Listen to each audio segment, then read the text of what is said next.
Israel और Hamas के बीच एक साल से चल रही जंग की आग पूरे मिडिल ईस्ट में तेजी से फैल रही है।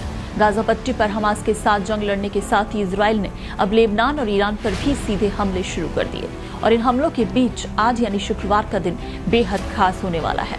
इजराइल के हमले में मारा गया हिजबुल्लाह चीफ नसरल्ला, जिसे आज सुपुर्दे खाक किया जाएगा। और इस बीच ईरान के supreme leader Ali Khamenei Tehran में बोलेंगे, जिस पर दुनिया भर की नजरें टिकी हुई हैं। हिजबुल्लाह चीफ की मौत के बाद सुप्रीम लीडर खामेनेई को सीक्रेट जगह शिफ्ट कर दिया गया था और उसके बाद वो अब पहली बार खामेनेई सामने आएंगे और संबोधित करेंगे।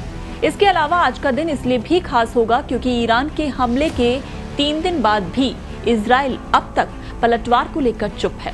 ऐसे में खामेनेई के बयान के बाद इजराइल क्या करेगा, इस पर पूरी दुनिया की नजर टिकी हुई है। आपको बता दें कि 7 अक्टूबर 2023 को जब हमास ने इजराइल पर हमला किया था, तब 24 घंटे में ही इजराइल ने हमला शुरू कर दिया था। लेकिन अब सवाल उठ रहा है कि अब ऐसा क्या हो गया कि इजराइल ईरान से मिसाइल हमले का बदला नहीं ले रहा। उधर लेबनान की राजधानी बेरूत में हिजबुल्लाह के मुख्यालय को इजराइल ने जमींदोज कर दिया था। कहा जा रहा है कि इसी हमले में शनिवार को नसरल्ला की मौत हो गई थी। लेकिन अब सवाल ये उठ रहा है कि अब तक नसरल्ला के शव को सार्वजनिक क्यों नहीं किया गया। अब जब नसरल्ला का शव सामने नहीं आया तो फिर दफनाया किसको जाएगा? ये तमाम सवाल हैं जिनके जवाब मिलना बाकी है। लेकिन इधर मीडिया रिपोर्ट्स के मुताबिक ईरान ने कतर के माध्यम से अमेरिका को मैसेज भेजा है। अमेरिका को भेजे गए मैसेज में ईरान ने कहा है कि अगर इजराइल ने हमला किया तो अब की बार ऐसा पलटवार होगा जैसा उसने सोचा नहीं होगा।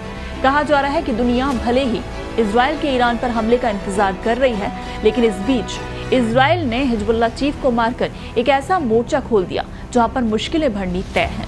इसकी बड़ी वजह हिजबुल्लाह के हथियार हैं, जिसमें रॉकेट और मिसाइलें भी हैं। मीडिया रिपोर्ट के मुताबिक हिजबुल्लाह के पास 1 लाख से ज्यादा रॉकेट और मिसाइलें हैं, जिसकी मदद से हिजबुल्लाह इजराइल पर बड़ा हमला कर सकता है।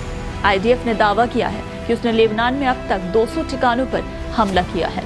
साथ ही दक्षिणी लेबनान के लोगों को कई गांव खाली करने का मैसेज भी जारी किया गया है।